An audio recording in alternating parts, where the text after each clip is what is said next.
د میدان وردګ ولایتي متعدینو درملنې په 40 بستریز روغتون کې په نشه د روږدو کسانو درملنه دوام لري. د دغه ولایت د عامې روغتیا مسؤلین وایي په نشهیي توکو د روږدو کسانو په درملنه کې هیڅ ډول خنډ نه دی رامنځته شوی. فضل خدای و د موږ همدغه شفاخانې فعالیت برحال و چې ته یې 100 نه اضافه 155 مریضان موږ سره دلته تداوي شوي دي او چې په سلګونو نور په کور کې تداوي شوي دي. موږ برنامه برحاله وه تر اوسه پورې. اوس چون چې هوا ډېره سړه ده نو موږ مریضان اوس زیات دي، یعنی 40 بستر هم موږ لرو، هغه بسترونه مکمل ډک دي.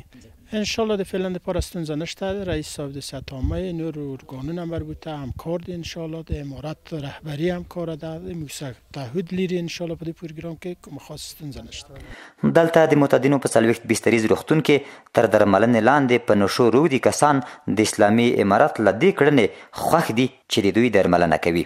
خدای پاک دې دوی سره ښه وکړي او موږ ته دا روپاکونه او دا د غاښو دوا او دا چپرکټونه یې راکړي دي او د شپې جای هم راکړی ده چې دلته ووسو او جوړ سو او جوړ روغ او خپلو مور پلار ته لاړ سو.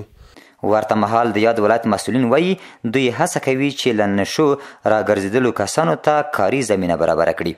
انشاءالله ولایت مقام پوره همکاره وي چې دوی بیا دغه لارې ته ونه ګرځېږي او بدیل لارې به دوی ته خامخا لټوي، ځکه ولایت مقام او حکومتي چارواکي په دې مکلف دي چې دغه لارو نه دوی وژغوري او بدیلې لارې ورته پیدا کړي چې تر څو پورې بېرته په مواد مخدرو باندې دوی اخته نه سي.